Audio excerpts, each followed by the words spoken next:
It's all my fault. What happened, Alex?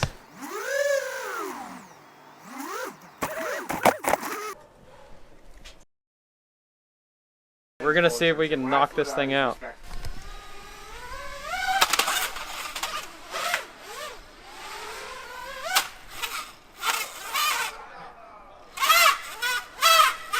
Not in a million years did I see that one. No! No way! Oh, shut up, hater. No, I'm just shocked and disbelieved. With the Caddx Vista now available, it's easier than ever to build a sub-250g high-definition capable quad. But the Caddx Vista definitely leaves something to be desired. If you're going for sub-250g, you're definitely not going to be carrying a GoPro, and so do you really want to limit yourself to recording just the goggle DVR? Wouldn't you rather have the highest quality recording that you could possibly get? Enter the Transtec Beetle. This is a sub-250g 2.5-inch prop, ready-to-fly quad with a DJI Air Unit in it.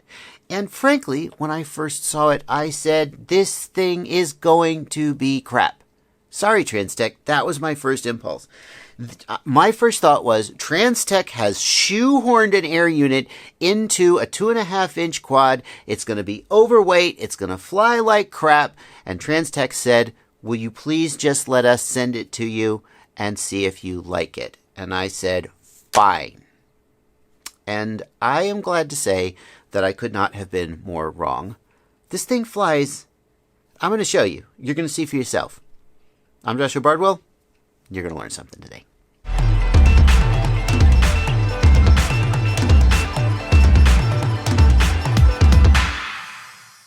I want to just start you off with some flying in case you are as skeptical as I was that this thing is even worth a second look. And yes, I flew it, but also, as you could tell from the intro, Ladrib, Alex Vanover, and DRL pilot Nub, who apparently lives in Hendersonville, Tennessee. I did not know that. So many FPV people live in Tennessee. They came over to my house and were hanging out, and I gave Drew and Alex a chance to fly it. And that's what you're looking at now is Vanover flying the Transtec Beetle. And I feel like this is a little bit cheating because Vanover could make almost anything look good, but my God! Could you guess he was flying a 2.5-inch quad carrying a freaking DJI Air Unit? I was freaking amazed. So I'm going to let you finish watching Vanover's flight, which, yes, as you could tell, ends up in a tree. More about that later in the video. And then I'll let you watch Drib take a stab at it, and then we'll come back and we will take a closer look at it on the bench. Enjoy.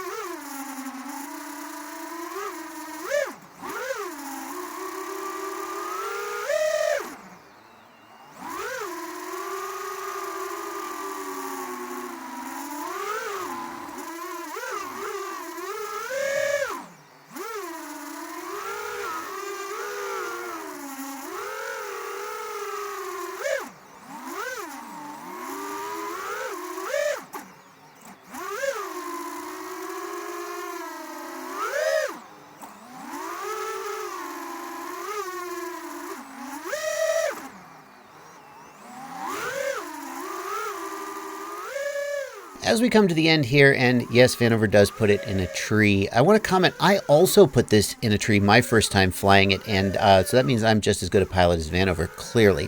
I think what's going on is that this thing feels like it's flying a much bigger quad right up until you go to fling it, and it doesn't have the mass of a bigger quad, and then it falls short. So if you're going to get one of these, definitely watch out on those first big flings.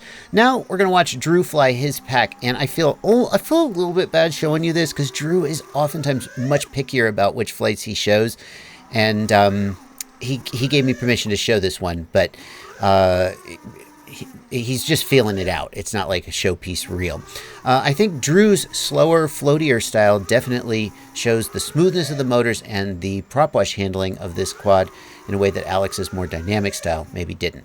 Go for it.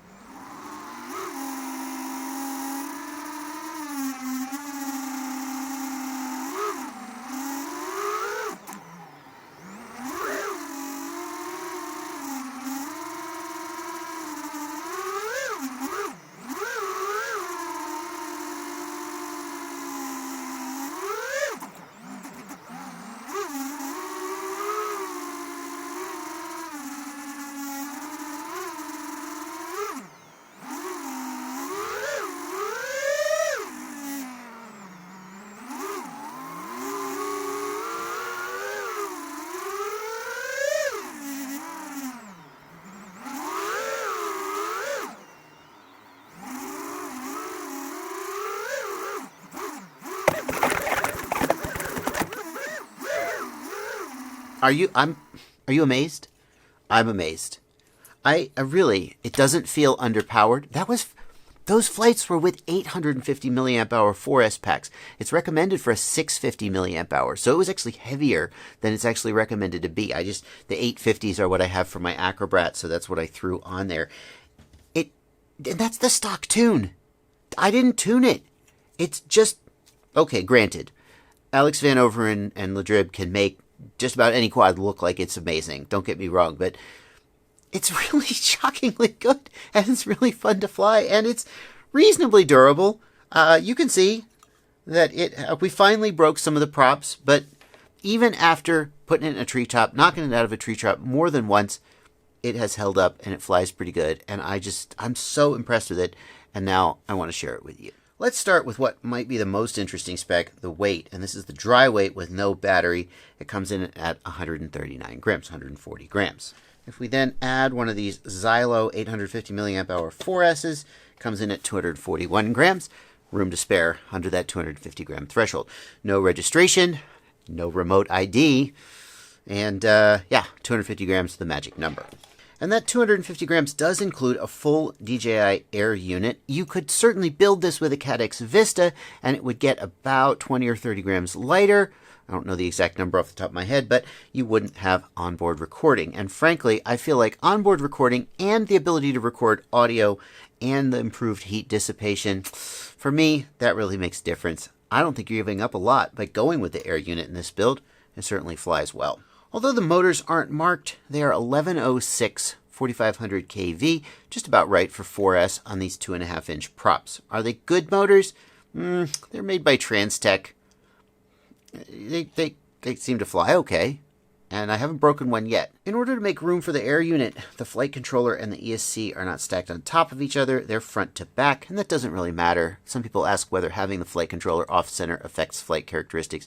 It doesn't. Especially on a really small quadcopter like this, it really doesn't. So there's no big deal there. The build quality overall is decent. If we look at the solder joints, for example, you can usually evaluate whether somebody has done a half decent or a sloppy job by looking. If the solder joints don't look really good, then it's pretty sloppy, and these look pretty good. The base plate is 2.5mm carbon, which is reasonably thick for this size and weight of quad. I mean, if you think about it, there was a time when 3mm carbon was the standard for 5-inch quads, although those days are long since past. I'm very pleased to see that the stack screws are metal and not nylon. The Holybro Copus originally came with nylon stack screws, and after a day of crashing, they just sheared off and your flight control stack was flapping in the wind. And then Holybro changed that, and it's better now. I'm very pleased to see that Transtec didn't make that mistake. The stack screws and all the screws on the base are metal. The arms, I did wonder when I first saw them whether these thin arms were going to present a weak spot. It is nice that they have smoothly tapered the edges here to remove stress risers. I haven't been flying this in like a concrete car park or an asphalt parking lot. I've crashed in trees, I've crashed in dirt, and I've crashed in a gravel driveway. I really think there is a good question of whether, especially like this plastic canopy, would hold up if you were really crashing it hard into those in a concrete or asphalt, but overall, I haven't been disappointed with the durability. One cool way that Transtec has saved weight and reduced the size and sort of snagability of this little quad is to replace the DJI left-hand polarized antennas with these, I guess they're monopole antennas, basically the same kind of whip antenna that you would see on a Tiny Whoop or on any other kind of video transmitter. There's certainly going to be some reduction in performance. These are linear, they're not circular, there's going to be a little bit of loss there. That being said, especially because the Air Unit's capable of going up to 1200 milliwatts, you're probably not going to be too hurting for range. You should expect to get a little bit less range with these antennas than you would with the regular antennas. Speaking of range, where's the receiver? Obviously, with the Air Unit on board, then you can use the DJI controller and you don't have to add an additional receiver. That also means that the range of the video link and the range of the control link are pretty much guaranteed to be pretty similar. If you want to, you can install an aftermarket receiver like a FreeSky or a Crossfire receiver. If, like me, you have generation 1 of this flight controller it is really hard to do. You have to basically, they didn't give you any pads to solder to in Gen 1. You had to basically solder to the back of the little pin on the plug housing, and it was really not feasible for a lot of people and too much of a hassle even for me, even though I probably could have done it. I just was like, screw it. The next generation, the Generation 2 and on of the flight controller, does have solder pads if you want to add a receiver, so it's going to be a little easier to do. Although, certainly one of the appeal of a little quad like this is this kind of all-in-one package, and I'm probably just going to keep flying it with my DJI controller, even though that means like I won't take it on trips because I don't like taking 2 transmitters on trips. Maybe I'll take it with me. What else is there to say about this guy? It's an F4 flight controller. It does have a USB-C port on it, so it'll have the same USB cable that you use for your Air Unit. That's a nice little convenience. Don't have to carry 2 USB cables. It really doesn't have spare UART pads for anything. You're not going to be adding like a GPS or anything like that. But frankly, on a little quad like this, it's probably not going to be adding much of that stuff anyway. You're probably just going to fly it as delivered. If you're looking for a platform to sort of build onto with a more versatile flight controller, this isn't it. The ESC is BL-Heli S, and you might hope that it would be BL-Heli 32 because that's the latest and greatest, but with JESC and Jazz Maverick firmware out there, BL-Heli S has almost all the capabilities of BL-Heli 32, including the key features of 48 kHz PWM and bidirectional D-Shot. If you don't know what those are and you want to know why they're so great and why and how you can get those going on your quad, whether that's the Transtec Beetle or any of your other quads with BL-Heli S ESCs, link in the video description to my videos about that. And because I know you're going to ask, no, this was the videos you saw, completely stock PIDs. No bidirectional D-Shot, no 48K. It only gets better from what you saw in those videos. So I'm kind of out of things to say about this because at the end of the day, it's sort of a package to itself. And as long as it flies good and is the right price, it doesn't feel like there's a lot more to say about it. The flight controller isn't expandable, but who cares? That's probably not why you're buying this quad. If you want expansion, this isn't the quad to buy. It does tick those boxes. It flies good. It has DJI Air Unit on board with local recording. And if the price is right for you, then I definitely can strongly recommend this one. I've been pleasantly surprised and really pleased with this quad. The other one that you definitely should be looking at, though, and I'm sorry to say I haven't flown this one, but you should do your own research, is the iFlight DC3. That is iFlight's 3-inch quad with DJI Air Unit on board. And my gut feeling is that being a 3-inch quad and not a 2.5-inch quad, it's probably going to fly a little bit better. And it is also supposed to get under the 250-gram mark. I haven't flown it. You should do your own research, but you should definitely look at the iFlight DC3 before you make the final decision to buy the Transtec Beetle. Oh my gosh. You did it. All right, don't. Because you needed to come down the other side, right? Yeah, that's the problem though. It's not enough weight. I got it. Okay. I almost wanted to pull it back up. It's just to fuck with me. That is funny. All right. Yahoo! All right, we can go home. That was really quick. Well, that thing came out. Now the Racer 4. Oh God, this is gonna be a missile. This is gonna be. Wait, no, 10 seconds. Instagram. Do it for the gram. Go. Oh, that was painful. Oh, all that money just hitting the ground.